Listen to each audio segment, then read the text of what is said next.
중국이 30년간 쌓은 히토류 패권이 흔들리고 있습니다. 광산 하나 없는 나라 한국 때문입니다. 베이징 국무원 긴급회의에서 터져나온 한마디. 한국이 중히토류제로 자석을 만들었습니다. 처음엔 모두가 웃었습니다. 하지만 데이터를 확인한 순간 웃음이 멈췄습니다. 미국과 일본까지 한국에 투자하기 시작한 겁니다. 그 충격적인 전말을 지금 공개합니다. 시작하기 전 구독과 좋아요, 그리고 대한민국 화이팅 댓글로 한국을 응원해주세요. 미국이 중국에 145% 관세 폭탄을 투하한 지 정확히 16일째 되는 날이었습니다. 베이징 국무원 3층 전략자원 회의실. 오후 2시를 알리는 시계 소리가 울려 퍼졌습니다. 15명의 고위 관료들이 타원형 테이블에 둘러앉아 있었습니다. 창밖으로는 늦가을 햇살이 쏟아지고 있었지만 회의실 안공기는 한겨울처럼 차갑게 얼어붙어 있었습니다. 저는 천혜이입니다.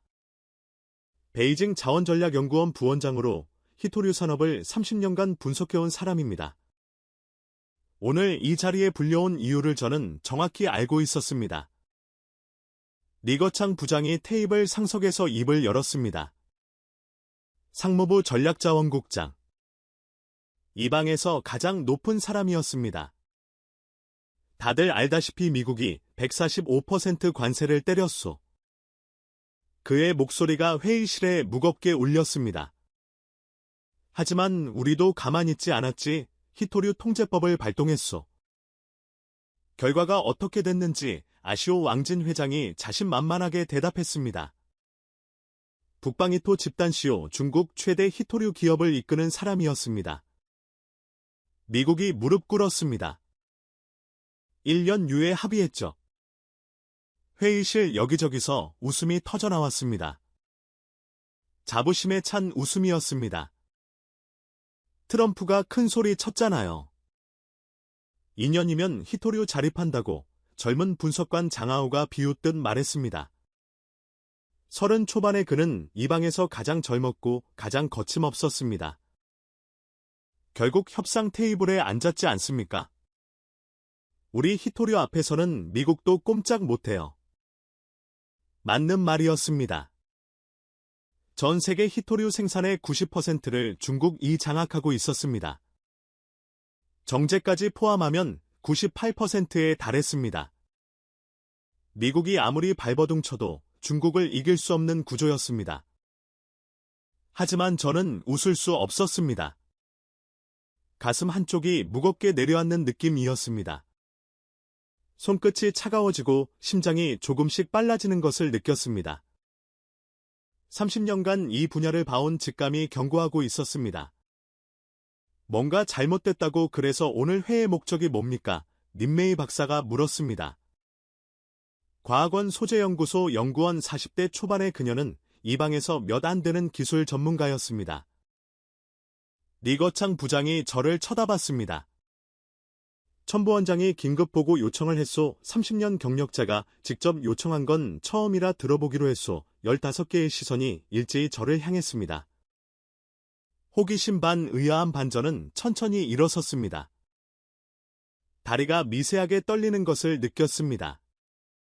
하지만 지금 말하지 않으면 안 됐습니다. 감사합니다. 부장님 목소리를 가다듬었습니다. 침을 한번 삼켰습니다. 여러분, 저는 30년간 히토류만 연구해왔습니다.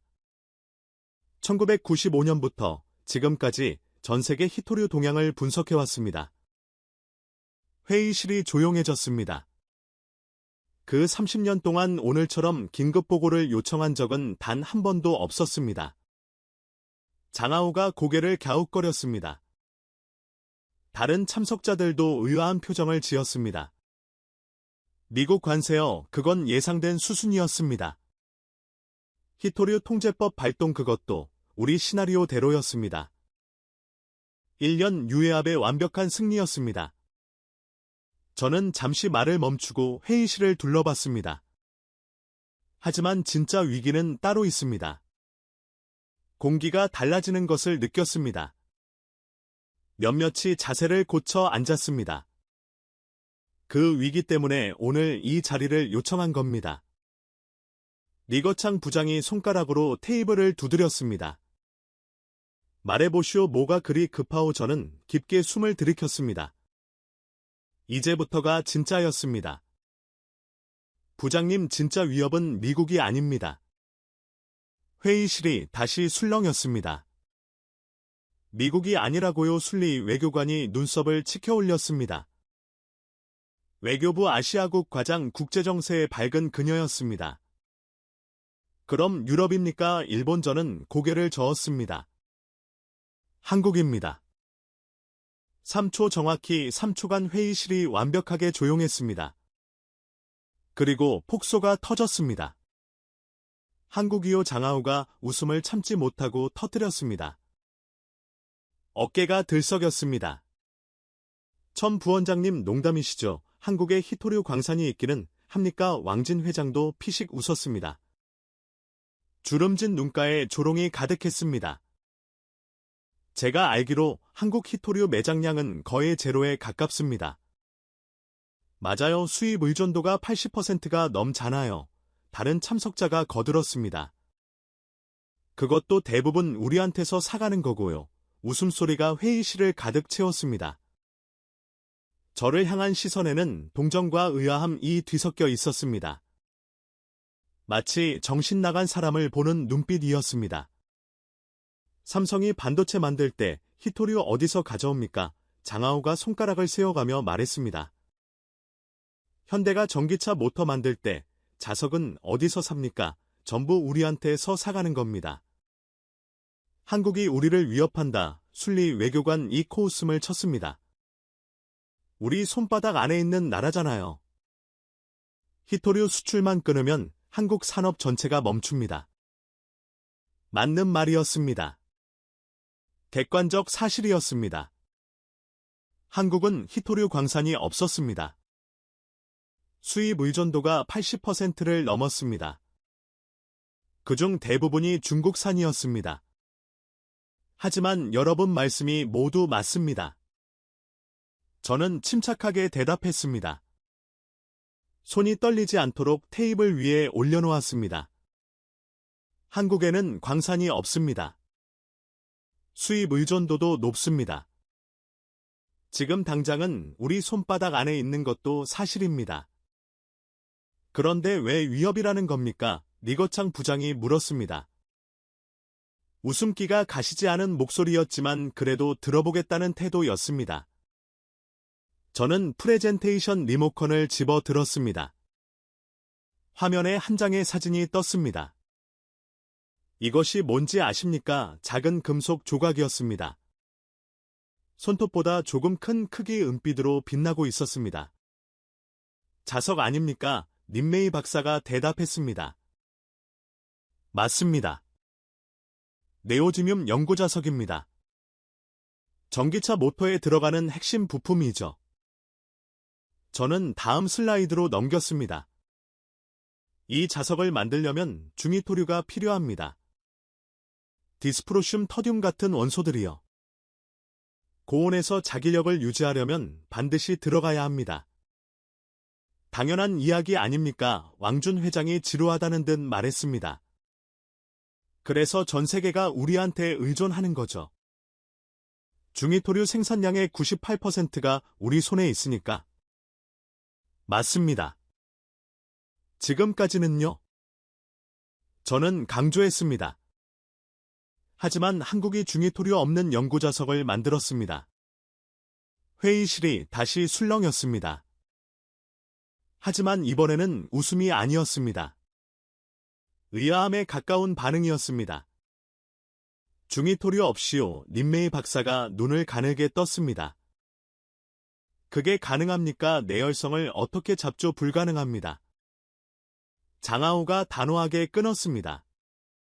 물리학적으로 한계가 있어요. 중히토류 없이 180도에서 자기력 유지하는 건 불가능합니다. 전 세계가 수십 년간 도전했지만 다 실패했잖아요. 일본도 15년간 시도했습니다. 술리 외교관이 덧붙였습니다.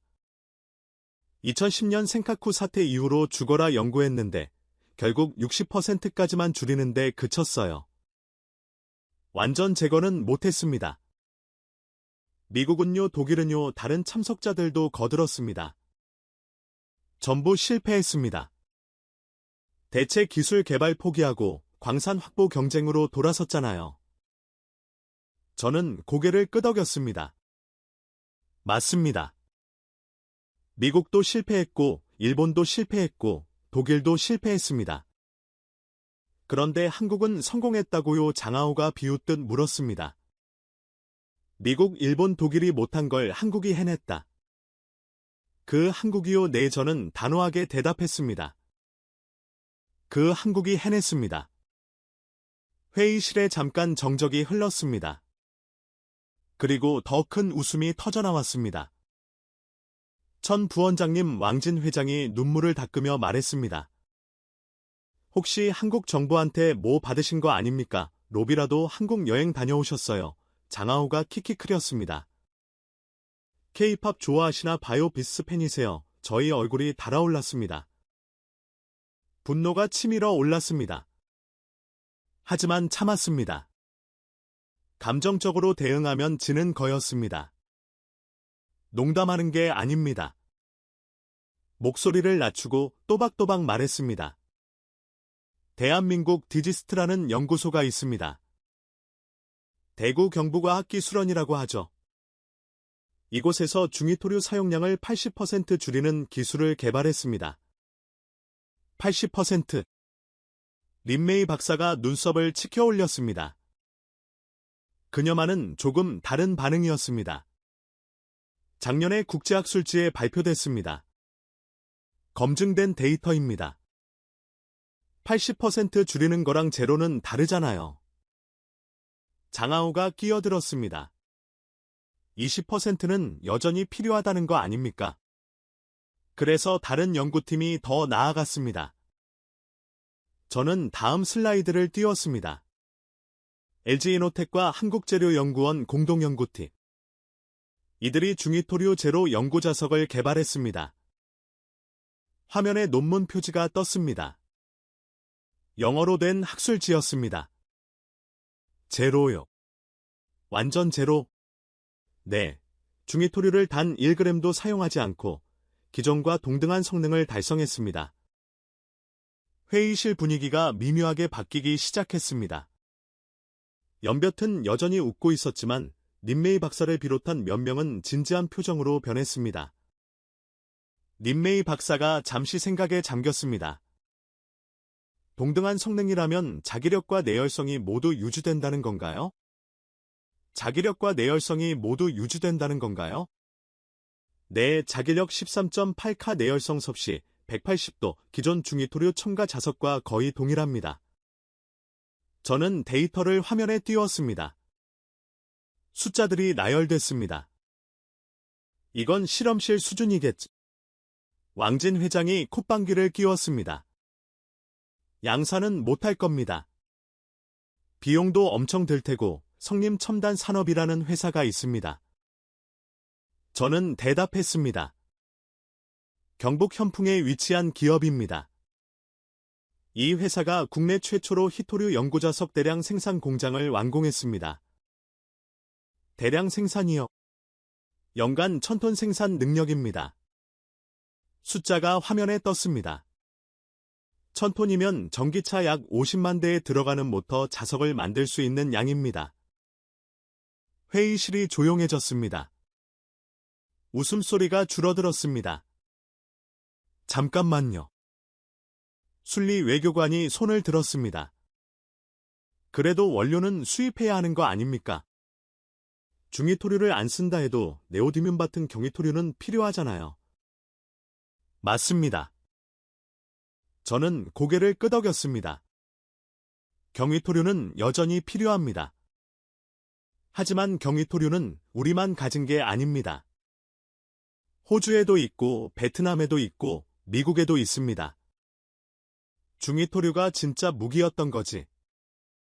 린메이 박사가 혼잣말처럼 중얼거렸습니다. 그걸 안 써도 된다면 상황이 완전히 달라지겠네요. 그렇습니다. 저는 그녀를 똑바로 쳐다봤습니다. 우리가 30년간 쌓아온 히토류 패권 그 핵심은 중위토류였습니다. 98%를 독점하고 있었으니까요. 하지만 한국이 중위토류 없이도 되는 기술을 만들어버렸습니다. 장하오가 입을 열었다가 멈칫했습니다. 그래도 시험실에서 만든 거랑 실제 산업에 적용하는 건 다릅니다. 한국이 아무리 기술을 개발해도 우리 가격 경쟁력을 이길 수 없어요. 30년간 쌓은 인프라가 있잖아요. 몇몇이 고개를 끄덕였습니다. 일리 있는 반박이었습니다. 하지만 저는 준비가 되어 있었습니다. 가격 경쟁력 말씀하셨죠? 저는 장하오를 똑바로 쳐다봤습니다. 우리가 30년간 가격을 낮출 수 있었던 이유가 뭡니까? 규모의 경제죠. 생산량이 압도적으로 많으니까. 그것도 있습니다. 하지만 더 중요한 이유가 있습니다. 저는 새로운 슬라이드를 띄웠습니다. 히토류 정제 과정 사진이었습니다. 회색 폐수가 흘러가는 모습이 찍혀 있었습니다. 환경 비용입니다. 환경 비용이요. 히토류 정제 과정에서 엄청난 환경오염이 발생합니다. 독성 폐수, 방사성 물질, 토양오염. 선진국들이 히토류 생산을 포기한 이유가 바로 이겁니다. 왕진 회장의 표정이 살짝 굳어졌습니다. 불편한 주제였기 때문입니다. 우리는 그 비용을 감수했습니다. 네이먼구 자치구, 장시성, 스찬성. 사람이 별로 살지 않는 오지에 정제시설을 짓고 환경오염 처리 비용을 최소화했습니다. 그게 경쟁력이 된 거죠. 리거창 부장이 말했습니다. 사실을 인정하는 톤이었습니다. 맞습니다. 하지만 한국 기술은 다른 방식으로 원가를 낮춥니다. 저는 핵심 슬라이드를 띄웠습니다. 중위토류를 안 쓰면 어떻게 될까요? 회의실이 조용해졌습니다. 중위토류가 연구자석 원가에서 차지하는 비중이 얼마인지 아십니까? 디스프로슘 1kg에 300달러입니다. 네오디뮴보다 10배 비싸요. 그래서요. 한국 기술은 그걸 아예 안 씁니다. 결과적으로 원가가 60% 절감됩니다. 60%. 닌메이 박사가 놀란 표정을 지었습니다. 네. 중위토류 비용이 빠지니까 자석 가격이 절반 이하로 내려갑니다. 우리보다 쌀 수 있다는 겁니다. 회의실 분위기가 확연히 달라졌습니다. 웃음기가 완전히 사라졌습니다. 잠깐만요. 왕진 회장이 손을 들었습니다. 표정이 심각해져 있었습니다. 우리보다 싸다고? 그게 말이 됩니까? 우리는 30년간 인프라를 쌓았습니다. 규모의 경제가 있습니다. 신생 기술이 그걸 어떻게 이깁니까? 이깁니다.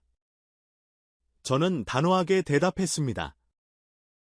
기술이 게임의 규칙을 바꾸면 기존 인프라는 오히려 짐이 됩니다. 무슨 소리입니까? 생각해 보십시오. 우리가 30년간 쌓은 게 뭡니까? 중위토류 채굴시설, 정제시설, 유통망. 전부 중위토류 중심으로 구축되어 있습니다. 저는 손가락을 세어가며 말했습니다. 그런데 중위토류가 필요 없어지면 그 인프라가 전부 쓸모 없어집니다. 오히려 유지 비용만 들어가는 짐이 되는 겁니다. 회의실이 술렁였습니다. 몇몇이 서로 눈빛을 교환했습니다. 과장이 심하십니다. 장하오가 여전히 반발했습니다. 하지만 목소리에 힘이 빠져 있었습니다. 한국 기술이 아무리 좋아도 양산 단계에서 문제가 생길 겁니다. 품질 관리, 수율, 안정성. 실험실이랑 공장은 다릅니다. 그래서 제가 더 충격적인 사실을 말씀드리려는 겁니다. 저는 다음 슬라이드를 띄웠습니다. 한국 정부가 움직이고 있습니다. 화면에 뉴스 기사가 떴습니다. 한글로 된 기사였습니다.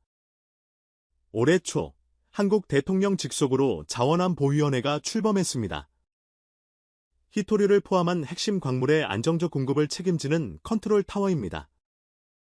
정부가 직접 나섰다고 순리 외교관이 눈을 가늘게 떴습니다. 네. 그리고 더 중요한 건 이겁니다. 저는 다음 화면을 띄웠습니다. 한국 정부가 17종 히토류 원소 전부를 국가 핵심 광물로 지정했습니다. 17종 전부요? 네.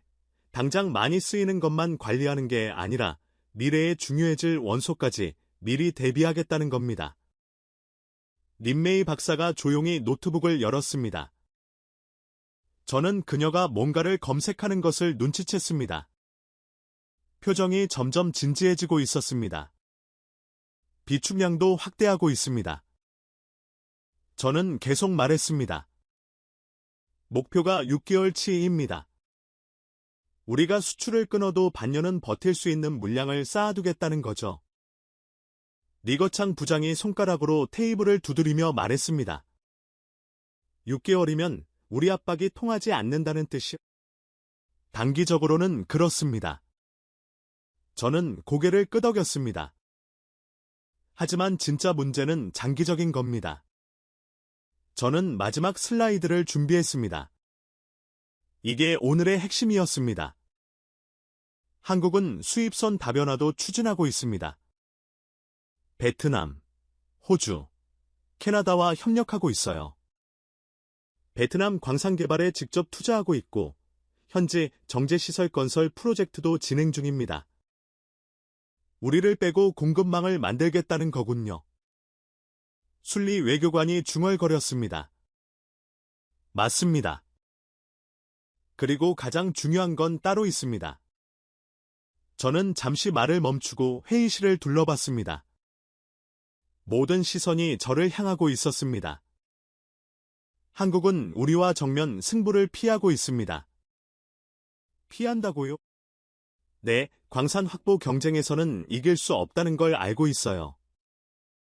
우리가 30년간 쌓은 인프라를 단기간에 따라잡을 수 없다는 것도 알고 있습니다. 저는 목소리를 낮췄습니다. 그래서 다른 판을 짜고 있는 겁니다. 회의실이 숨죽였습니다. 히토류를 적게 쓰는 기술로 수요 자체를 줄인다. 히토류를 재활용하는 기술로 공급을 보완한다. 그리고 같은 처지의 나라들과 손을 잡는다. 저는 손가락을 하나씩 접어가며 말했습니다. 이 세 가지를 조합해서 우리 의존도를 낮추는 겁니다. 광산 싸움이 아니라 기술 싸움으로 전환하는 거예요. 장하오가 뭔가 말하려다 입을 다물었습니다. 그리고 기술 싸움에서는 한국이 유리합니다. 저는 단호하게 말했습니다. 한국은 반도체 세계 1위입니다. 디스플레이, 배터리도 세계 최고 수준이에요. 연구개발 투자 비중이 GDP 대비 세계 최고입니다. 소재 기술에서도 경쟁력이 있습니다. 회의실이 무거운 침묵에 빠졌습니다. 천 부원장, 리코창 부장이 천천히 입을 열었습니다. 표정을 읽기 어려웠습니다. 지금 하는 말이 한국이 우리 히토류 패권을 무너뜨릴 수 있다는 건가? 저는 깊게 숨을 들이켰습니다. 무너뜨릴 수 있습니다. 30년간 쌓은 걸, 네, 광산 하나 없는 나라가. 네, 3초간 정적이 흘렀습니다. 그리고 장하오가 다시 웃음을 터뜨렸습니다. 역시 농담이시네요.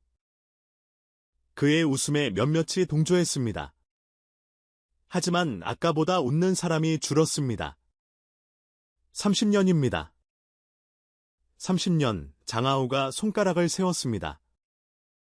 덩샤오핑 주석께서 1992년에 말씀하셨잖아요. 중동에 석유가 있다면 중국에는 히토류가 있다고.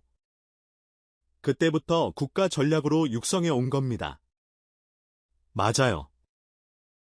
왕준 회장도 거들었습니다. 30년간 쌓은 인프라, 기술, 인력. 그걸 한국이 몇 년 만에 무너뜨린다고요? 말이 안 됩니다. 저는 대답하지 않았습니다. 대신 회의실 한쪽을 쳐다봤습니다. 림메이 박사. 그녀는 노트북 화면을 응시하고 있었습니다. 얼굴이 창백해져 있었습니다. 림 박사. 제가 부르자 그녀가 고개를 들었습니다. 모든 시선이 그녀에게 쏠렸습니다. 뭘 보고 계십니까? 그녀가 입술을 달싹였습니다. 잠시 망설이는 것 같았습니다. 천 부원장님이 말씀하신 논문을 찾아봤습니다. 회의실이 조용해졌습니다. LG이노텍과 한국재료연구원 공동연구요. 작년에 국제학술지에 발표된 거, 그래서요. 장하오가 물었습니다. 여전히 비웃는 투였습니다. 실험실 수준이겠지. 림메이 박사가 노트북을 돌려 화면을 보여줬습니다. 아닙니다. 그녀의 목소리가 떨리고 있었습니다. 양산 테스트까지 완료됐습니다. 품질 안정성도 검증됐고요. 회의실이 술렁였습니다. 그녀가 잠시 숨을 고르고 말을 이었습니다. 그리고 원가 절감 효과가 최대 60%라는 것도 사실입니다. 정적이 흘렀습니다. 저는 리코창 부장을 쳐다봤습니다. 그의 손가락이 테이블을 두드리는 속도가 빨라져 있었습니다. 부장님. 제가 말했습니다. 오늘 이 자리에서 결론 내지 않으면 늦습니다. 시계를 봤습니다. 오후 3시 47분. 한국은 지금 이 순간에도 기술을 고도화하고 있습니다. 공급망을 재편하고 있습니다. 우리가 여기서 웃고 있는 동안에요. 저는 일어섰습니다. 제가 증거를 더 보여드리겠습니다. 미국과 일본이 어떻게 움직이고 있는지, 그리고 왜 그들이 한국에 투자하고 있는지. 리코창 부장이 손을 들어 저를 제지했습니다. 잠깐. 그가 천천히 일어섰습니다. 휴식 시간을 갖겠소. 15분 후에 다시 모이시오. 회의실이 웅성거리기 시작했습니다. 사람들이 하나둘 자리에서 일어났습니다. 저는 창가로 걸어갔습니다. 밖을 내다봤습니다. 베이징의 스카이라인이 눈에 들어왔습니다. 고층 빌딩들이 빽빽하게 들어서 있었습니다. 30년간 쌓아온 것들. 하지만 그것이 영원할까요? 아버지의 목소리가 떠올랐습니다. 돌아가시기 전에 하셨던 말씀. 웨이야 자만하면 무너진다. 위협을 미리 보는 눈을 가져라. 아버지. 저는 오늘 아버지의 유언을 지키고 있는 걸까요? 등 뒤에서 발소리가 들렸습니다. 천 부원장. 림메이 박사였습니다. 솔직히 말씀해 주세요. 그녀가 낮은 목소리로 물었습니다. 한국 기술이 정말로 우리를 위협할 수 있습니까? 저는 그녀를 똑바로 쳐다봤습니다. 림 박사, 네 아까 검색하면서 뭘 느꼈습니까? 그녀가 입술을 깨물었습니다. 무서웠습니다. 저는 고개를 끄덕였습니다. 저도 그랬습니다. 처음 그 논문을 봤을 때 창밖을 다시 바라봤습니다. 하지만 진짜 무서운 건 따로 있습니다. 뭔데요? 미국과 일본이 한국에 투자하고 있다는 겁니다. 15년간 혼자 노력하던 일본이 세계 최강 대국 미국이 한국 기술에 돈을 넣고 있습니다. 림 메이 박사의 얼굴이 더 창백해졌습니다. 그 이야기는 2부에서 하겠습니다. 저는 시계를 봤습니다. 15분 휴식이 끝나면요. 림 메이 박사가 고개를 끄덕이고 자리로 돌아갔습니다. 저는 다시 창밖을 바라봤습니다. 30년 전 아버지가 이 건물에서 덩샤오핑 주석께 보고서를 올렸습니다. 중동에 석유가 있다면 중국에는 희토류가 있습니다. 그 한마디가 중국 희토류 전략의 시작이었습니다. 하지만 아버지는 다른 말씀도 하셨습니다. 어떤 우위도 영원하지 않다. 기술이 규칙을 바꾸면 모든 것이 뒤집힐 수 있다. 아버지. 오늘 저는 그 말씀을 증명해야 합니다. 이 방에 있는 14명을 설득해야 합니다. 그렇지 않으면 30년간 쌓은 모든 것이 무너질 수 있습니다. 저는 주먹을 꽉 쥐었습니다. 아직 시작에 불과합니다. 진짜 싸움은 지금부터입니다. 15분 후 회의실에 다시 사람들이 모였습니다. 휴식 시간 동안 분위기가 달라져 있었습니다. 아까보다 웃는 사람이 줄었습니다. 몇몇인 스마트폰을 들여다보며 뭔가를 검색하고 있었습니다. 릭과창 부장이 자리에 앉으며 입을 열었습니다. 계속하시오, 첨부원장. 저는 고개를 끄덕이고 프레젠테이션을 다시 시작했습니다. 아까 말씀드린 내용을 정리하겠습니다. 한국이 중희토류제로 연구자석 기술을 개발했습니다. 성능은 기존과 동등하고 원가는 60% 절감됩니다. 잠깐만요. 장하오가 손을 들었습니다. 아까보다 진지한 표정이었습니다. 휴식 시간 동안 뭔가 생각을 정리한 것 같았습니다. 저도 검색을 좀 해봤습니다. 회의실 시선이 그에게 쏠렸습니다. 한국 기술이 중희토류를 안 쓴다는 건 알겠습니다. 하지만 성능 문제가 있을 겁니다. 어떤 성능 문제요? 내열성이요. 장하오가 자신감 있게 말했습니다. 연고자석은 고온에서 자기력이 약해집니다. 그래서 중희토류를 넣는 거잖아요. 디스프로슘이 고온 환경에서 자기력을 유지시켜주니까? 맞습니다. 저는 고개를 끄덕였습니다. 그런데 중희토류 없이 어떻게 내열성을 잡습니까? 장하오가 손가락을 세웠습니다. 전기차 모터는 섭씨 180도까지 올라갑니다. 풍력 발전기 내부도 마찬가지고요. 중희토류 없이 그 온도를 버틸 수 있습니까? 좋은 질문이었습니다. 핵심을 찌르는 반박이었습니다. 장분석관. 저는 그를 똑바로 쳐다봤습니다. 휴식 시간에 검색하셨으면 답도 찾으셨을 겁니다. 그의 표정이 살짝 굳어졌습니다. 한국 연구팀이 어떻게 해결했는지 말씀드리겠습니다. 저는 새로운 슬라이드를 띄웠습니다. 기술 다이어그램이 나타났습니다. 결정립계 확산 기술이라고 합니다. 결정립계 확산이요.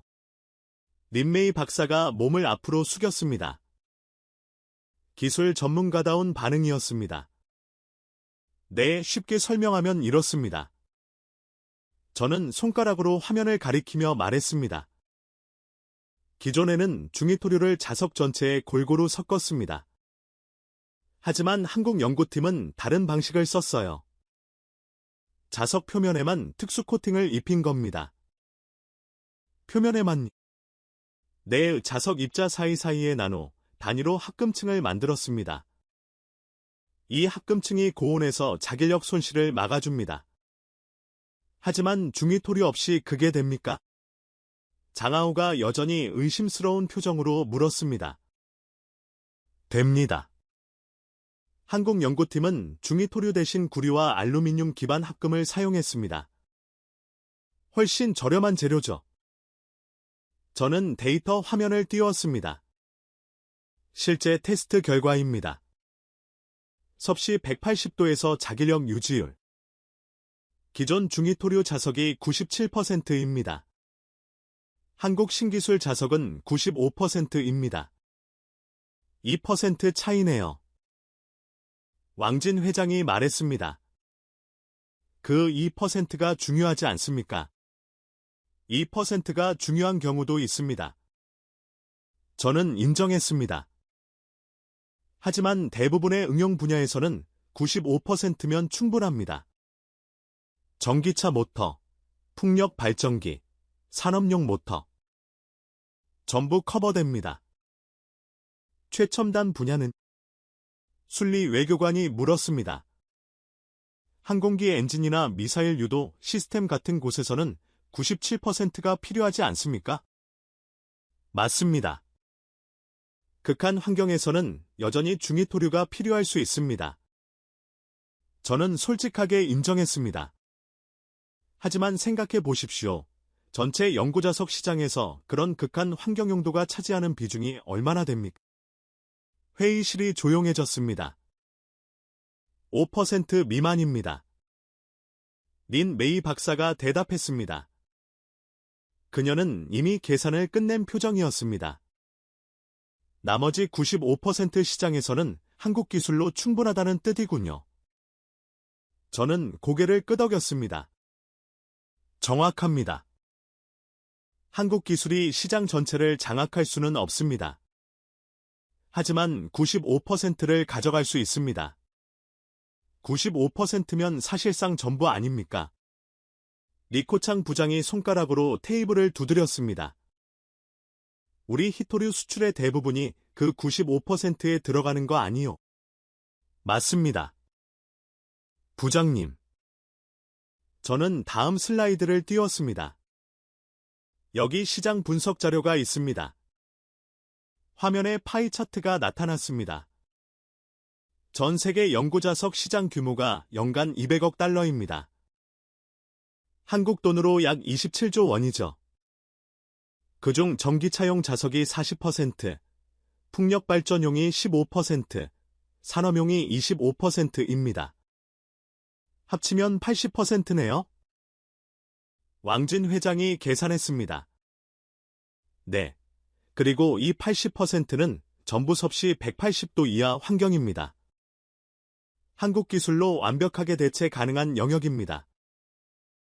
회의 시에 무거운 침묵이 흘렀습니다. 하지만 가격 경쟁력은? 장하오가 마지막 반격을 시도했습니다. 아무리 기술이 좋아도 우리 대량 생산 인프라를 이길 수는 없을 겁니다. 30년간 쌓은 규모의 경제가 있잖아요. 저는 이 질문을 기다리고 있었습니다. 가격 이야기를 하시니까 제가 충격적인 사실을 하나 말씀드리겠습니다. 회의실 시선이 다시 저에게 집중됐습니다. 한국 기술은 이미 우리보다 쌉니다. 뭐라고요? 왕진 회장이 벌떡 일어났습니다. 북방이 토집단 CEO로서 직접적인 타격을 받는 이야기였습니다. 불가능합니다. 우리가 세계 최저가예요. 누구도 우리 가격을 이길 수 없습니다. 이길 수 있습니다. 저는 침착하게 대답했습니다. 비결이 뭔지 아십니까? 뭔데요? 안 쓰는 겁니다. 왕진 회장의 표정이 굳어졌습니다. 중위토류를 안 쓰면 그만큼 비용이 빠집니다. 디스프로슘 1kg에 300달러입니다. 연고자석 1kg당 중위토류가 50g 들어갑니다. 저는 계산기를 두드리는 신용을 했습니다. 자석 1kg의 중위토류 비용만 15달러입니다. 그게 제로가 됩니다. 거기에 구리 알루미늄 합금 비용 2달러만 추가되죠. 13달러 절감이네요. 린메이 박사가 중얼거렸습니다. 4케이지당 13달러. 퍼센트로 환산하면 약 60% 원가 절감입니다. 60%. 여러 명이 동시에 반응했습니다. 네, 우리가 30년간 규모의 경제로 쌓은 가격 경쟁력을 한국이 기술 하나로 뛰어넘은 겁니다. 왕진 회장이 천천히 자리에 앉았습니다. 얼굴이 창백해져 있었습니다. 이건 단순한 기술 경쟁이 아닙니다. 저는 목소리를 높였습니다. 게임의 규칙 자체가 바뀌고 있는 겁니다. 우리가 30년간 쌓아온 모든 것이 무용지물이 될 수 있습니다. 회의실이 술렁였습니다. 아까와는 완전히 다른 분위기였습니다. 그때 리코창 부장이 천천히 입을 열었습니다. 천 부원장. 예, 부장님. 자네 아버지 이야기를 해보게 예상치 못한 질문이었습니다. 저는 잠시 말문이 막혔습니다. 아버지요. 자네 아버지가 1992년에 덩샤오핑 주석계 보고서를 올렸다고 들었어. 히토류 전략의 기초를 만든 분이라고. 저는 가슴이 뜨거워지는 것을 느꼈습니다. 맞습니다. 부장님.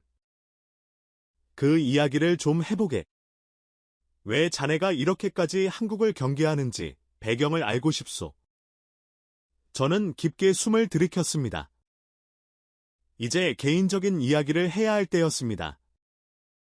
제 아버지는 천중민이라고 합니다. 회의실이 조용해졌습니다.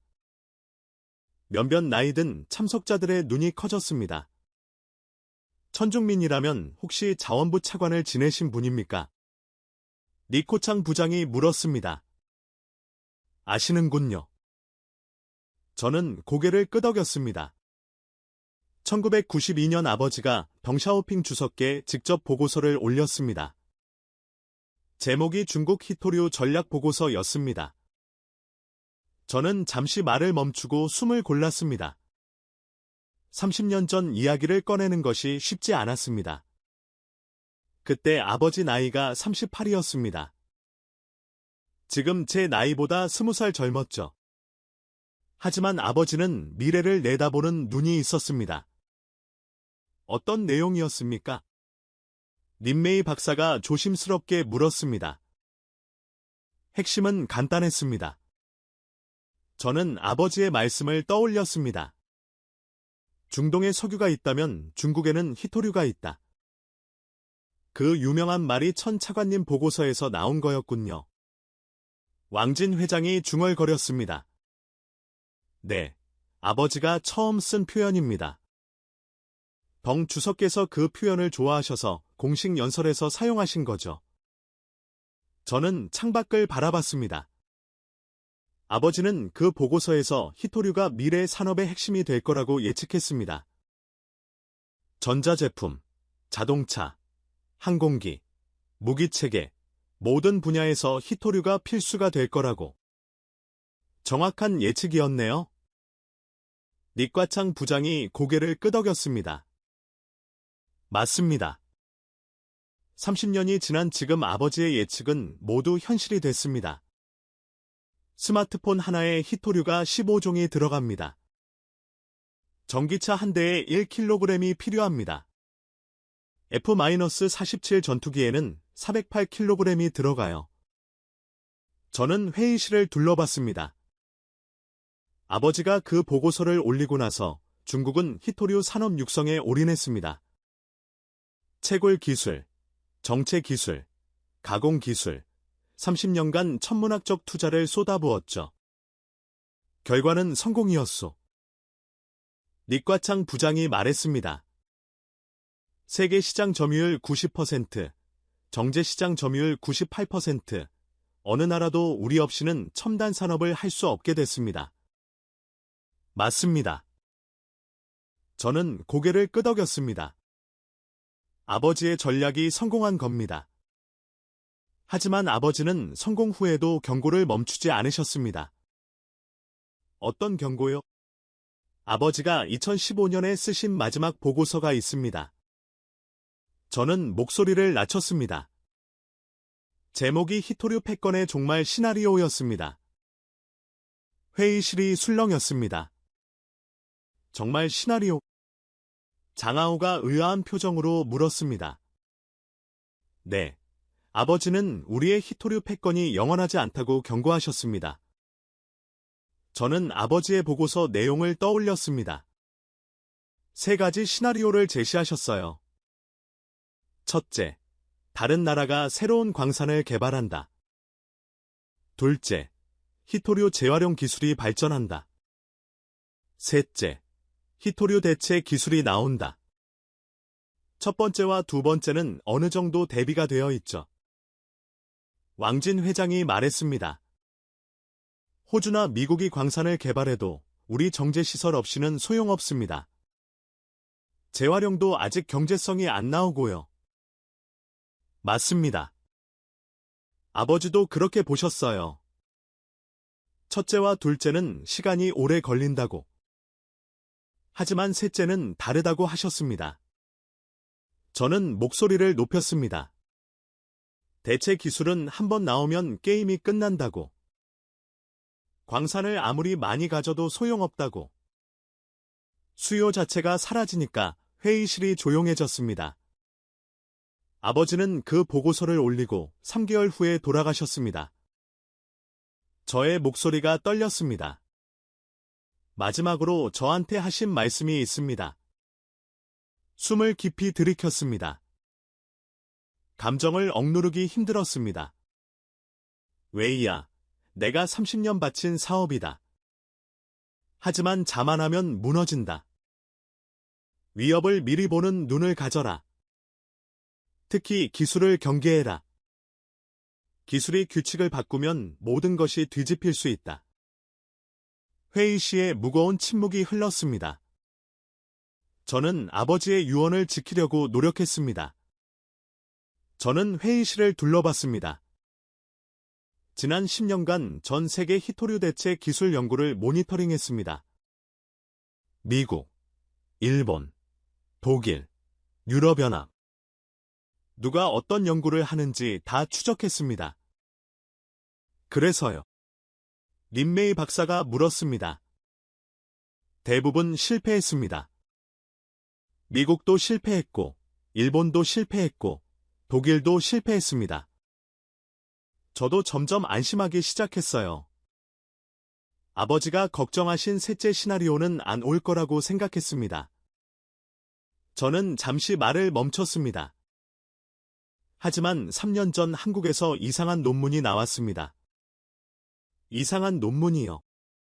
드리스트라는 연구소에서 중히토류 사용량 80% 절감 기술을 발표했습니다.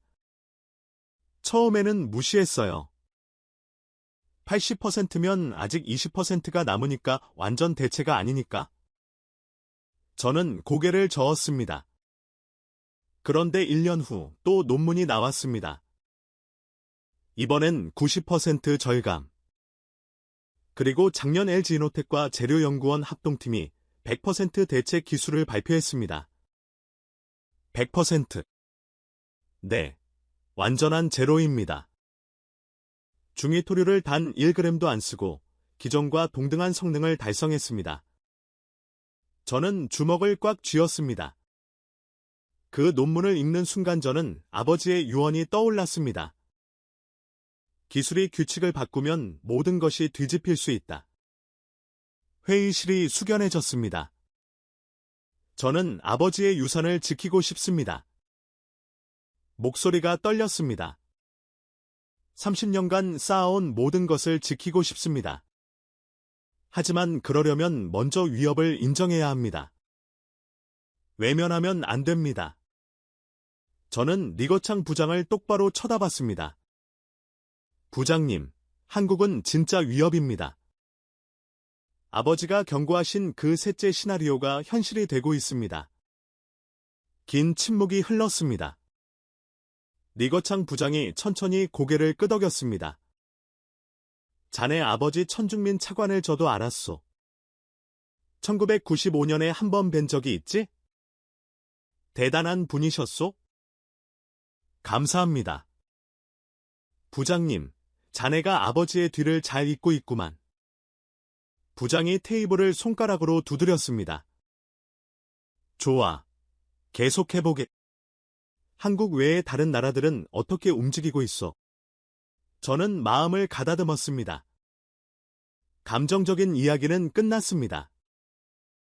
이제 다시 데이터로 돌아갈 시간이었습니다.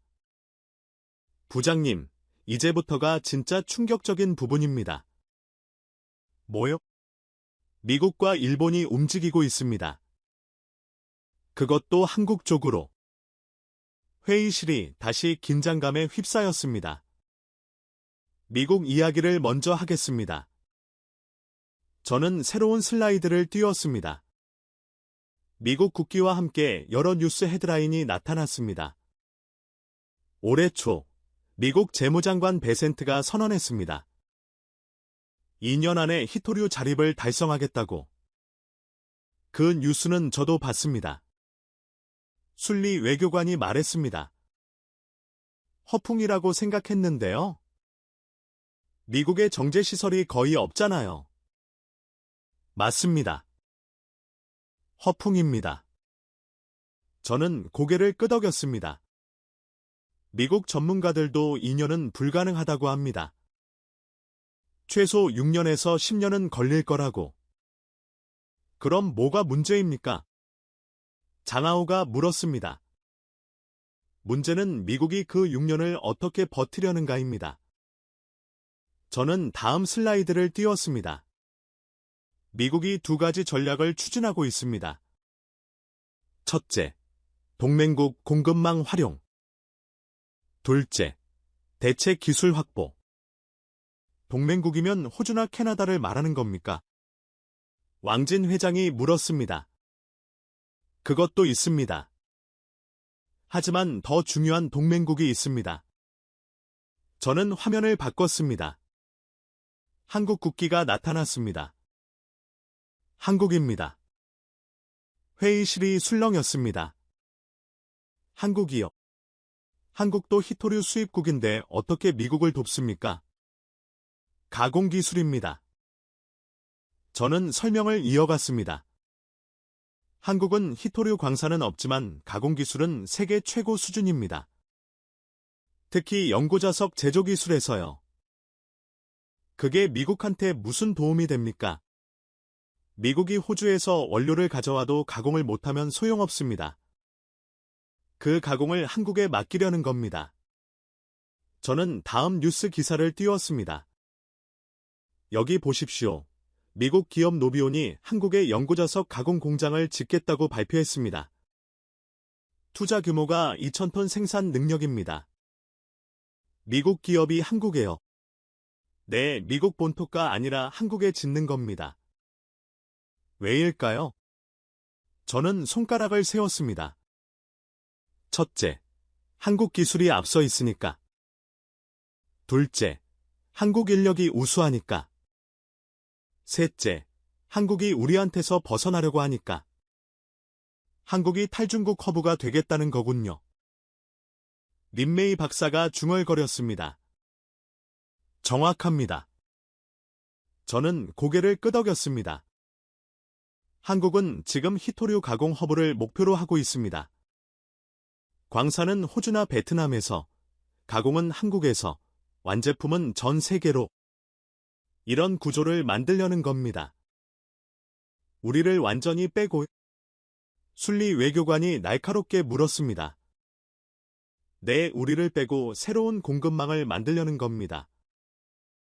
회의실 분위기가 무거워졌습니다. 일본은요? 리거창 부장이 물었습니다. 일본은 어떻게 움직이고 있어? 저는 일본 관련 슬라이드를 띄웠습니다. 일본 이야기가 더 충격적입니다. 왜요? 일본은 15년간 히토류 자립을 위해 노력해왔습니다. 2010년 센카쿠 열도 사태 기억하시죠? 우리가 히토류 수출을 제한했던 때요. 네, 그때 일본이 큰 충격을 받았습니다.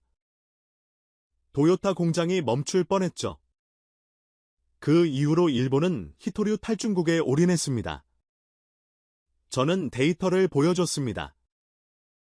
2010년 일본의 대중국 히토류 의존도가 90%였습니다. 15년간 죽어라 노력해서 60%까지 낮췄습니다. 30%포인트 낮춘 거네요. 네, 15년 걸려서 30%포인트입니다. 연간 2%포인트씩 낮춘 거죠. 저는 잠시 말을 멈췄습니다.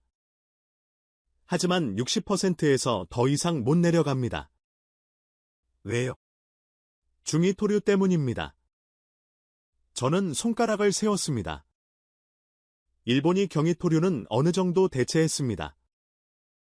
호주, 베트남에서 수입선을 다 변화했죠. 하지만 중이토류는 우리밖에 없습니다. 전 세계 생산량의 98%가 우리 손에 있으니까. 그래서 60%에서 막힌 거군요. 린메이 박사가 고개를 끄덕였습니다. 맞습니다. 일본이 15년간 수천억 엔을 투자했지만 중이토류 앞에서는 한계가 있었습니다. 저는 잠시 숨을 골랐습니다. 그런데 한국 기술이 나왔습니다. 회의실이 긴장했습니다. 중이토류 제로 자석 기술. 일본이 15년간 해결 못한 문제를 한국이 풀어버린 겁니다. 일본 반응이 어땠습니까?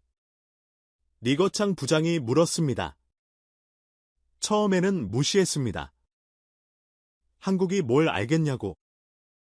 하지만 데이터가 나오자 태도가 바뀌었습니다. 저는 일본 언론 기사를 띄웠습니다. 니온 게이자의 신문 기사입니다. 제목이 한국 히토류 기술, 일본 15년 노력을 무색하게 하다입니다. 일본 언론이 한국을 인정했다고요? 장하오가 놀란 표정으로 물었습니다. 네, 더 충격적인 건 다음입니다. 저는 다음 슬라이드를 띄웠습니다. 일본 기업들이 한국 기술 도입을 검토하고 있습니다. 뭐라고요? 여러 명이 동시에 반응했습니다. TDK, 시네스와 히타치 금속. 일본 3대 연구자석 기업입니다. 이들이 한국 기술 라이선스를 검토하고 있다는 소식이 있습니다. 일본이 한국한테 기술을 사겠다고요? 왕진 회장이 믿기 어렵다는 표정으로 물었습니다. 아직 확정은 아닙니다. 하지만 협의가 진행 중이라는 건 확실합니다. 저는 목소리를 낮췄습니다. 생각해 보십시오. 일본이 한국한테 기술을 사려고 합니다. 반도체에서 한국한테 밀린 일본이 이제 히토류에서도 한국을 인정하는 겁니다. 회의실이 술렁였습니다. 이건 단순한 기술 문제가 아닙니다. 저는 목소리를 높였습니다. 동북아 세력 판도가 바뀌는 겁니다. 한국이 히토류 기술 강국으로 떠오르면 미국과 일본이 한국을 중심으로 뭉칩니다. 우리를 빼고요. 리거창 부장의 표정이 굳어졌습니다. 포스코 이야기도 해야겠군요. 그가 중얼거렸습니다. 부장님도 아시는군요. 저는 고개를 끄덕였습니다. 포스코와 미국 기업 리엘리먼트가 합작한다는 뉴스요. 네, 한국 포스코가 미국의 히토류 가공 공장을 짓습니다. 미국 기업과 합작으로요. 저는 마지막 슬라이드를 띄웠습니다. 여기 보십시오. 한국, 미국, 일본, 우주, 캐나다. 이들이 히토류 동맹을 만들고 있습니다. 우리를 빼고 새로운 공급망을 구축하는 겁니다. 회의 시에 무거운 침묵이 흘렀습니다. 이게 현실입니다. 저는 단호하게 말했습니다. 우리가 여기서 한국을 비웃고 있는 동안 세계는 움직이고 있습니다. 한국을 중심으로 잠깐만요. 장하오가 손을 들었습니다.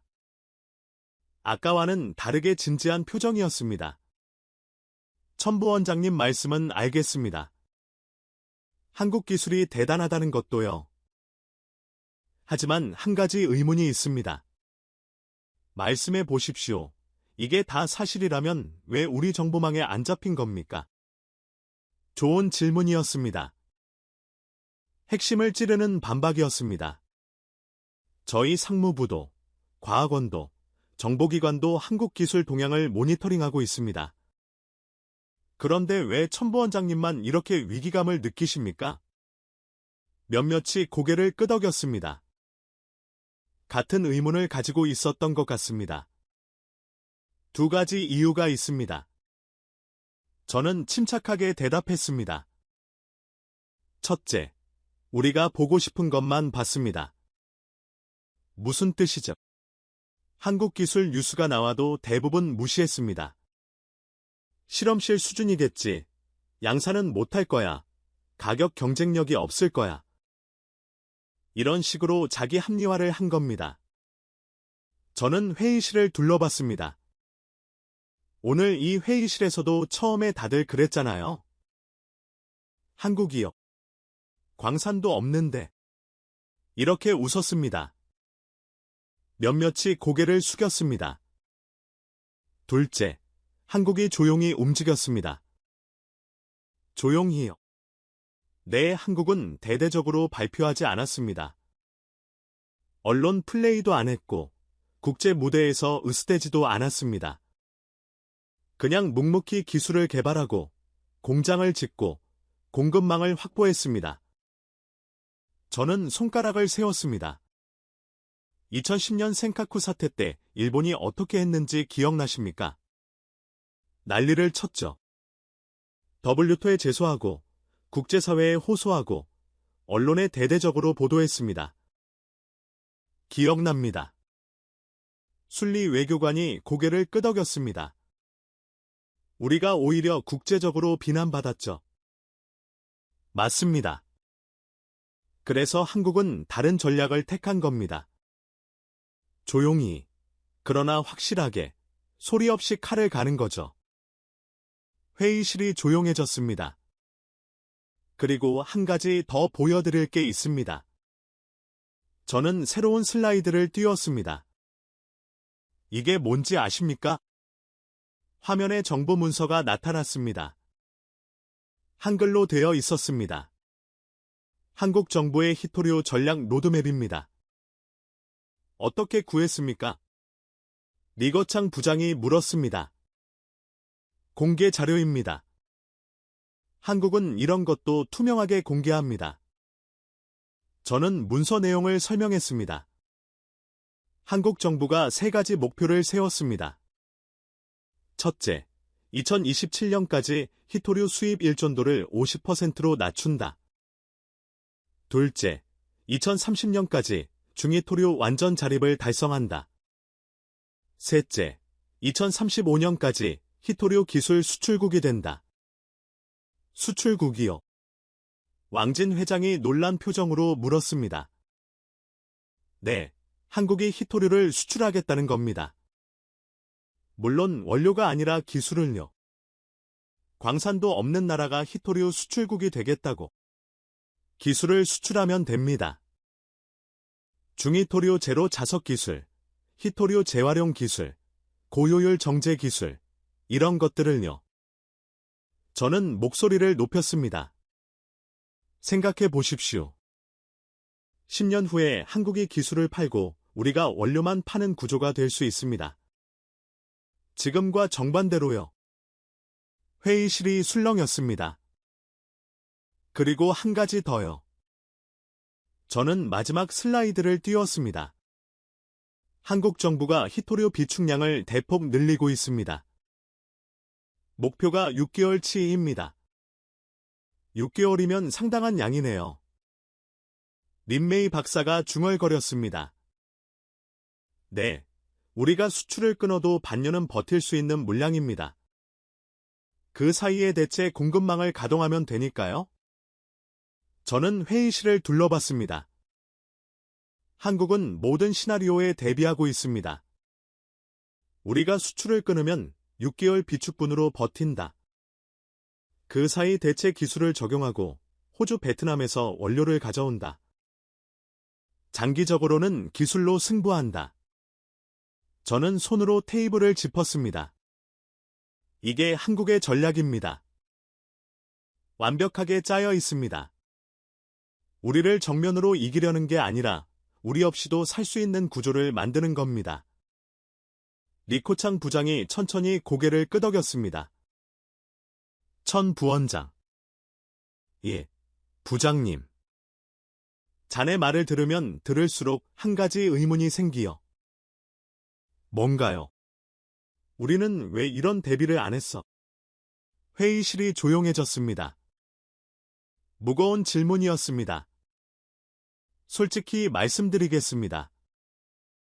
저는 깊게 숨을 들이켰습니다. 자만했습니다. 자만이요. 네, 우리가 30년간 쌓은 것에 취해 있었습니다. 세계 점유율 90%, 정제 98% 독점. 이 숫자에 도취해서 미래를 안 본 겁니다. 저는 목소리를 낮췄습니다. 아버지가 경고하셨습니다. 자만하면 무너진다고. 하지만 저도 어느 순간 안심하고 있었습니다. 한국 기술이 나오기 전까지는 회의실에 무거운 침묵이 흘렀습니다. 하지만 아직 늦지 않았습니다. 저는 목소리를 높였습니다. 한국 기술이 양산 단계에 들어가기 전에 우리가 먼저 대응해야 합니다. 어떻게요? 장하오가 물었습니다. 더 이상 비웃음이 없었습니다. 그건 다음에 말씀드리겠습니다. 먼저 한 가지만 더 보여드릴 게 있습니다. 저는 마지막 슬라이드 세트를 준비했습니다. 한국이 왜 이렇게 빠르게 움직일 수 있었는지 그 비결을 말씀드리겠습니다. 여러분, 한 가지 질문을 드리겠습니다. 저는 회의실을 둘러봤습니다. 한국은 왜 히토류 광산이 없는데도 기술 개발에 성공했을까요? 몇몇이 고개를 갸웃거렸습니다. 연구개발 투자가 많아서 아닐까요? 린메이 박사가 대답했습니다. 그것도 있습니다. 하지만 핵심은 다른 데 있습니다. 저는 새로운 슬라이드를 띄웠습니다. 한국은 우리와 정면 승부를 피했습니다. 피했다고요? 네, 광산 확보 경쟁에서는 이길 수 없다는 걸 처음부터 알았습니다. 우리가 30년간 쌓은 인프라를 단기간에 따라잡을 수 없다는 것도요.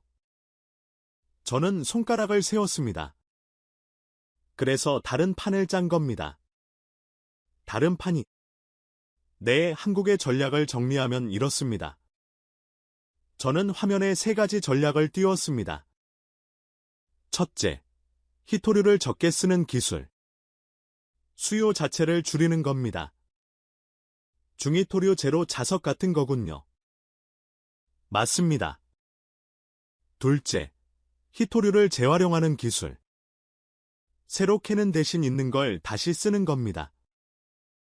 재활용이 경제성이 있습니까? 왕진 회장이 물었습니다. 아직은 아닙니다.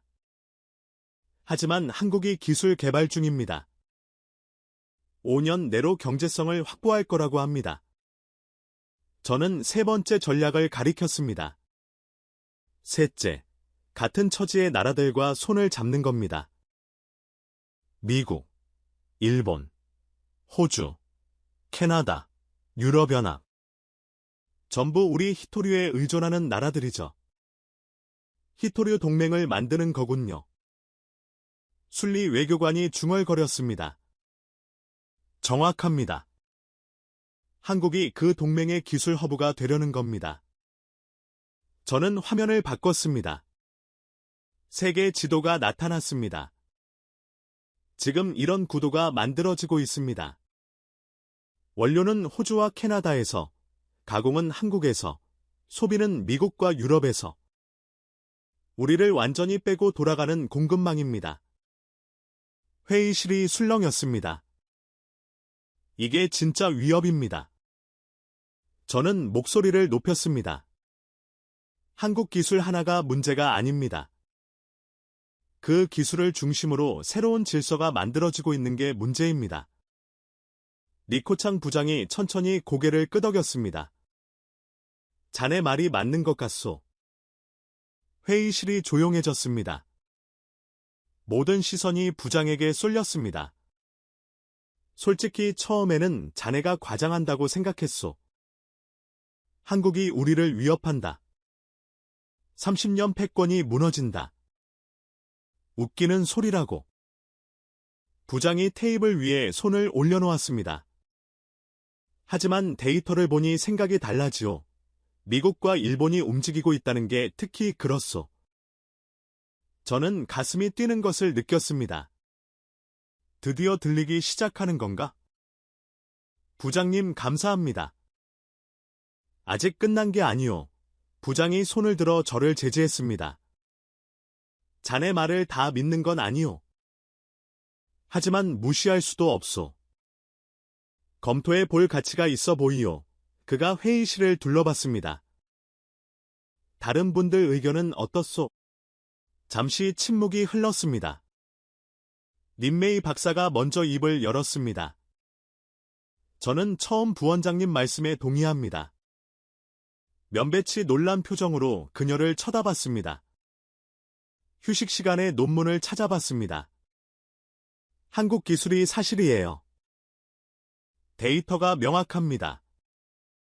그녀가 노트북을 들어 보였습니다. 양산 테스트까지 완료됐고 품질 안정성도 검증됐습니다. 이건 실험실 수준이 아니에요. 진짜 위협입니다. 왕진 회장이 한숨을 쉬었습니다. 솔직히 저도 놀랐습니다. 원가 60% 절감이라니. 이건 우리 북방이토 집단의 직접적인 타격입니다. 그가 고개를 저었습니다. 어떻게 대응해야 할지 모르겠습니다. 30년간 쌓은 인프라가 쓸모없어질 수 있다는 게 믿기지 않아요. 장하오가 조용히 말했습니다. 저도 인정합니다. 제가 너무 쉽게 무시했습니다. 그가 저를 쳐다봤습니다. 첨부원장님 죄송합니다. 처음에 웃어서 저는 고개를 저었습니다.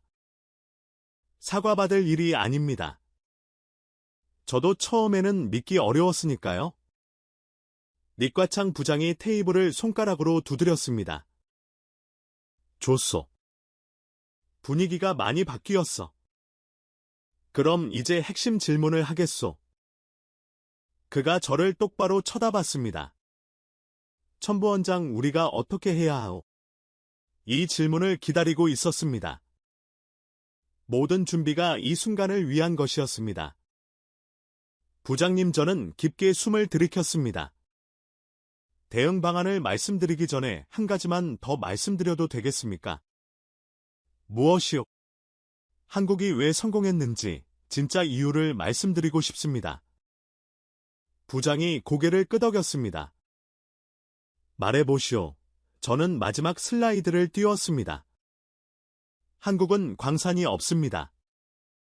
그래서 광산 없이 이기는 방법을 찾았습니다. 화면에 한국의 연구개발 투자 그래프가 나타났습니다. 한국의 GDP 대비 연구개발 투자 비율이 세계 1위입니다. 4.8%입니다. 우리는 2.4%입니다. 2배네요. 린메이 박사가 중얼거렸습니다. 네, 한국은 자원이 없으니까 기술에 투자했습니다. 반도체도 그랬고, 배터리도 그랬고, 이제 히토류도 그렇게 하는 겁니다. 저는 목소리를 낮췄습니다. 우리는 자원이 있으니까 기술을 소홀히 했습니다. 광산만 파면 돈이 들어오니까요. 그게 독이 됐습니다. 회의실이 조용해졌습니다. 자원의 저주라고 합니다. 저는 말을 이었습니다. 자원이 풍부한 나라가 오히려 발전이 느린 현상이요. 자원에 기대니까 기술 개발을 안 하고 기술 개발을 안 하니까 경쟁력이 떨어지고 경쟁력이 떨어지니까 자원 가격이 떨어지면 망하는 거죠. 우리가 그 함정에 빠졌다는 겁니까? 니거창 부장이 물었습니다. 빠지기 시작했습니다.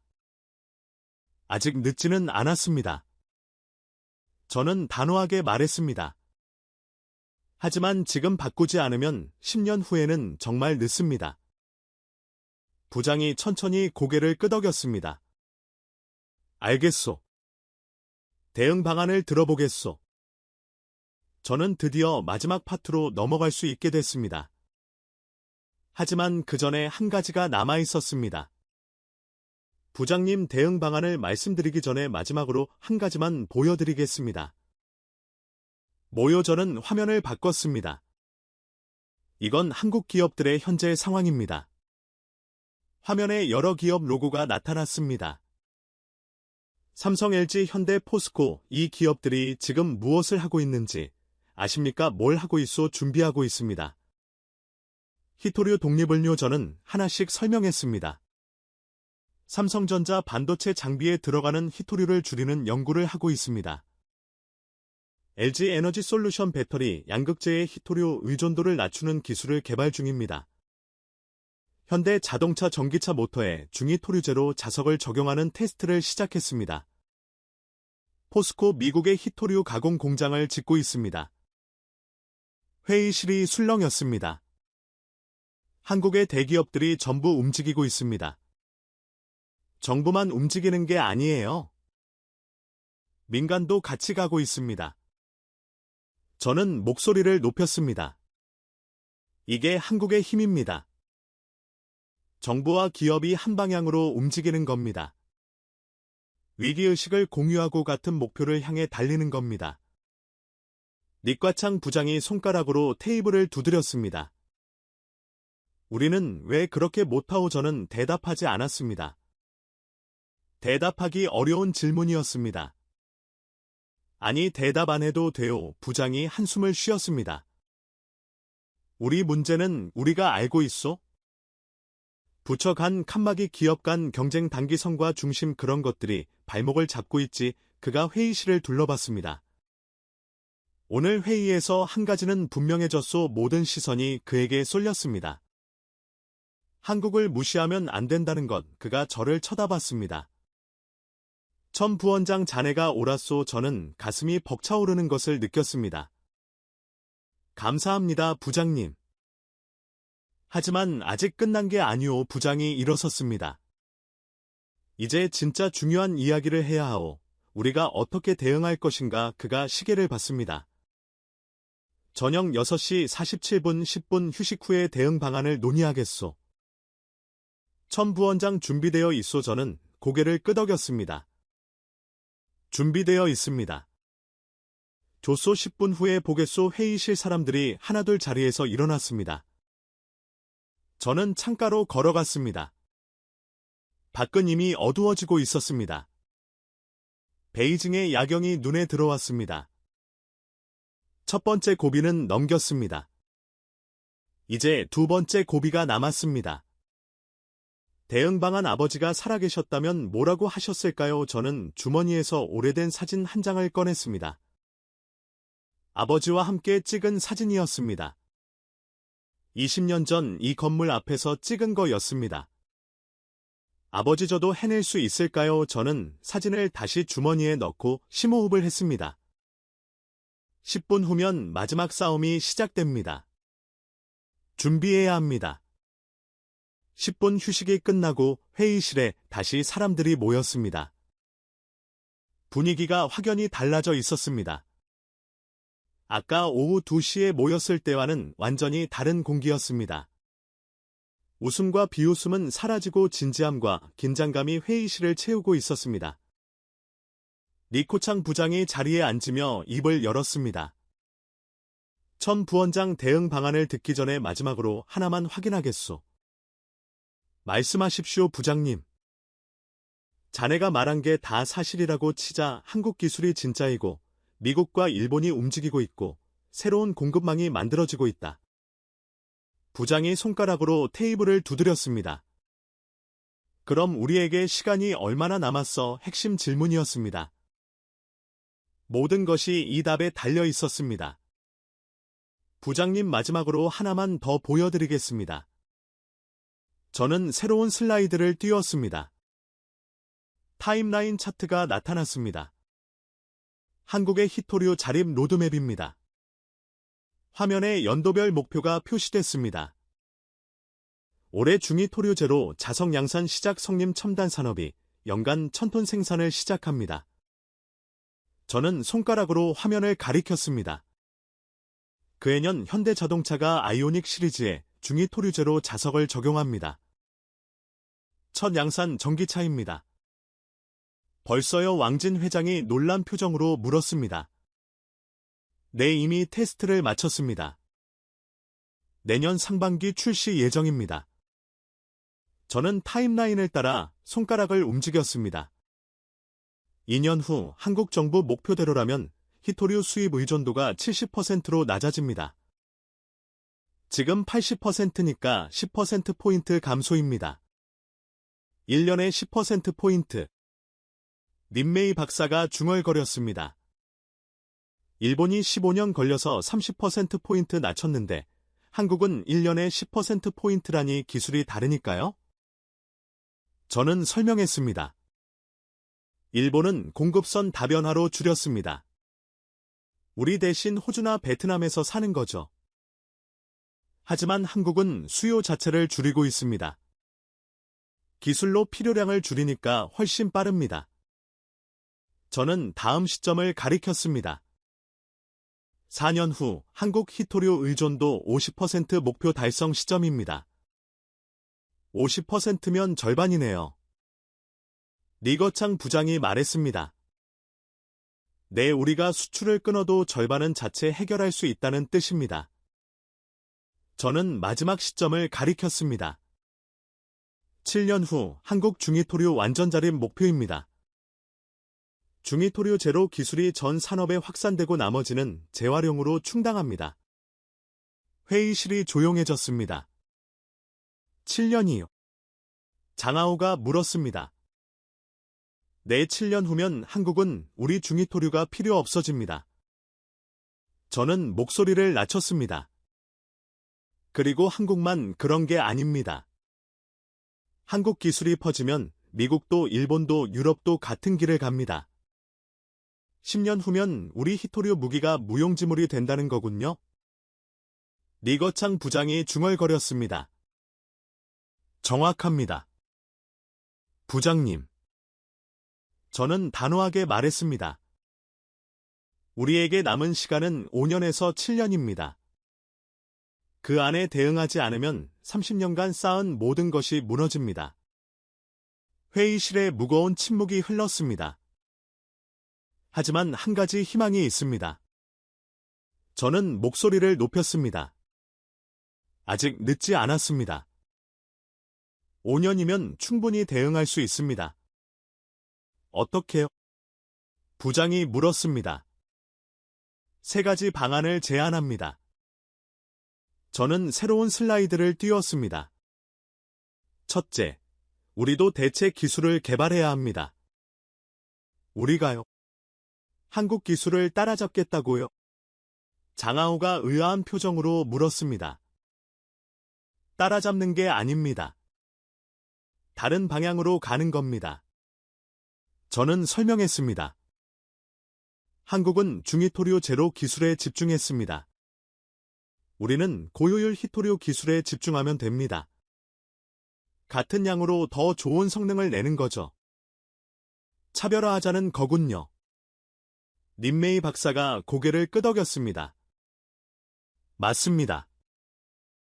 극한 환경용 자석은 여전히 중히토류가 필요합니다. 항공기 엔진, 미사일 유도 시스템, 심해 장비 이런 분야에서 우리가 독보적 기술을 가지면 됩니다. 저는 2번째 방안을 가리켰습니다. 둘째, 가공 기술을 고도화해야 합니다. 가공이요? 네. 지금 우리 강점은 원료입니다. 광산을 가지고 있으니까요. 하지만 원료만 팔면 부가가치가 낮습니다. 가공까지 해서 팔아야 합니다. 저는 데이터를 보여줬습니다. 히토류 원료 1kg 가격이 $100라면 가공된 연구자석은 $500입니다. 5배 차이입니다. 우리가 직접 자석을 만들어서 팔자는 거군요. 왕진 회장이 말했습니다. 맞습니다. 한국이 기술을 팔고 우리가 원료만 판다면 우리가 지는 겁니다. 우리도 기술을 팔아야 합니다. 저는 3번째 방안을 가리켰습니다. 셋째, 새로운 동맹을 만들어야 합니다. 동맹이요? 순리 외교관이 눈을 빛냈습니다. 네, 한국이 미국, 일본과 손잡고 있다면 우리도 파트너를 찾아야 합니다. 어디요? 러시아, 브라질, 인도. 히토류가 있거나 큰 시장을 가진 나라들입니다. 이들과 협력해서 우리만의 공급망을 만들어야 합니다. 저는 화면을 바꿨습니다. 세계 지도에 2개의 블록이 표시됐습니다. 앞으로 세계는 2개의 히토류 블록으로 나뉠 수 있습니다. 한국, 미국, 일본, 5조 블록과 중국, 러시아, 브라질, 인도 블록, 신냉전 구도네요. 리거창 부장이 중얼거렸습니다. 히토류 냉전이라고 할 수 있습니다. 하지만 우리가 제대로 대응하면 이 냉전에서 질 이유가 없습니다. 저는 목소리를 높였습니다. 우리에게는 30년간 쌓은 인프라가 있습니다. 세계 최대 매장량이 있습니다. 가장 많은 경험이 있습니다. 이걸 바탕으로 기술을 더하면 됩니다. 회의실 분위기가 달라지고 있었습니다. 무거움 속에서 희망이 보이기 시작했습니다. 하지만 전제 조건이 있습니다. 저는 단호하게 말했습니다. 오늘 여기서 결정을 내려야 합니다. 한국을 위협으로 인정하고 대응을 시작해야 합니다. 저는 회의실을 둘러봤습니다. 아까 오후 2시에 제가 한국 이야기를 꺼냈을 때 다들 웃었습니다. 그건 자연스러운 반응이었습니다. 저도 처음에는 그랬으니까요. 저는 잠시 말을 멈췄습니다.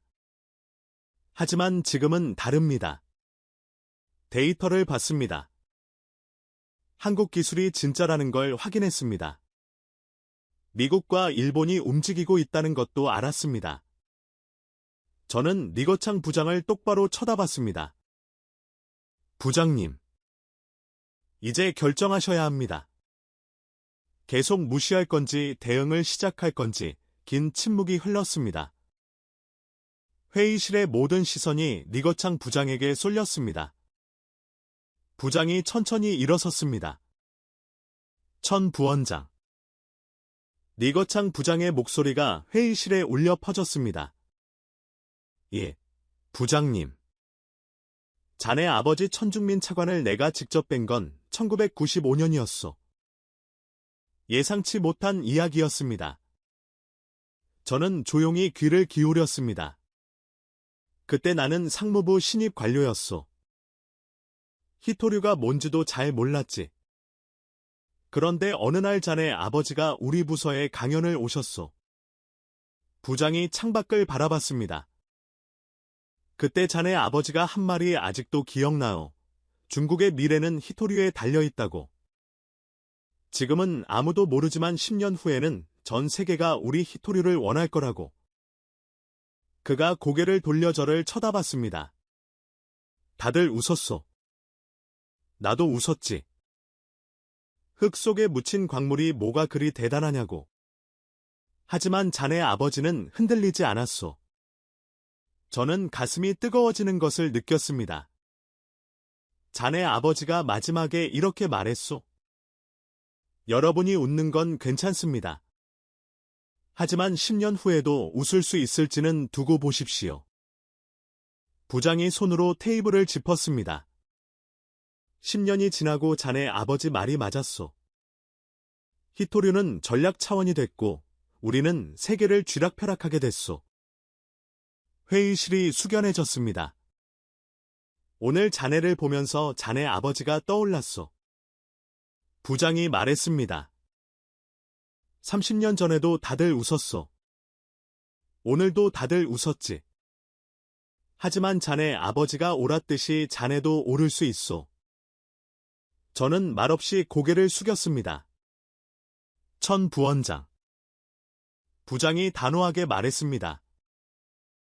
자네 말을 받아들이겠소? 회의실의 작은 술렁임이 일었습니다. 한국이 위협이라는 것, 대응이 필요하다는 것, 인정하겠소? 부장이 회의실을 둘러봤습니다. 다른 분들 의견은 어떻소?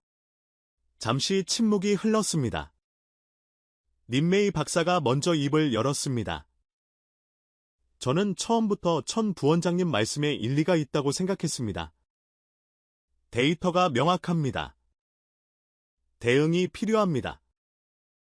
왕진 회장이 한숨을 쉬며 말했습니다. 솔직히 받아들이기 어렵습니다.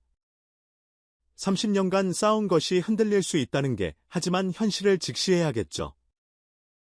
북방위 토집단도 변화가 필요합니다. 순리 외교관이 고개를 끄덕였습니다.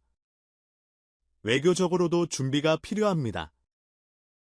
새로운 동맹을 구축하고 기존 관계를 재점검해야 합니다. 마지막으로 장하오가 조용히 말했습니다.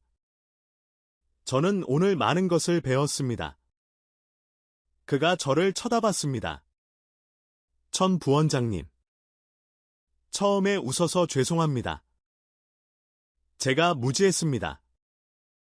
저는 고개를 저었습니다. 사과받을 일이 아닙니다. 장분석관.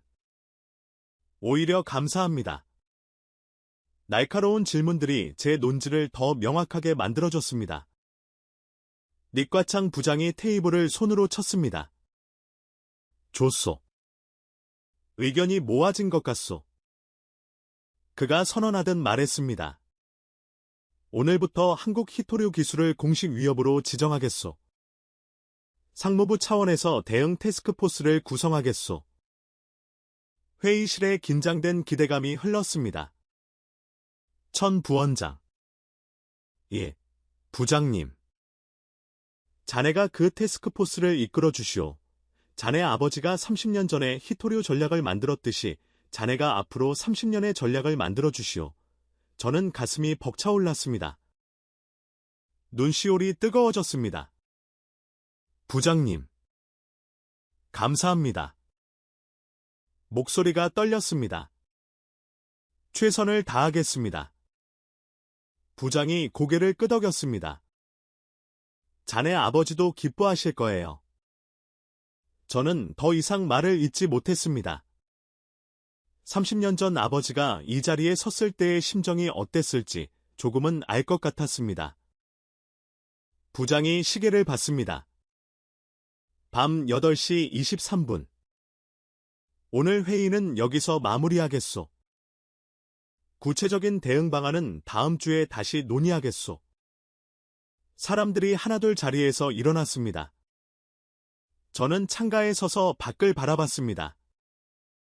베이징의 야경이 반짝이고 있었습니다. 천 부원장님. 등 뒤에서 목소리가 들렸습니다. 린메이 박사였습니다. 오늘 수고 많으셨습니다. 감사합니다. 린 박사, 부원장님 아버지 이야기를 들으면서 많이 생각했습니다. 그녀가 창밖을 함께 바라보며 말했습니다. 30년 전에 아버지분이 씨앗을 심으셨고 오늘 부원장님이 경고의 목소리를 내셨네요.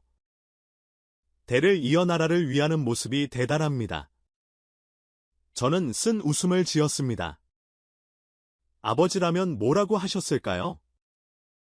아들이 아버지가 쌓은 걸 스스로 흔드는 셈이니까요? 아니에요. 린메이 박사가 고개를 저었습니다.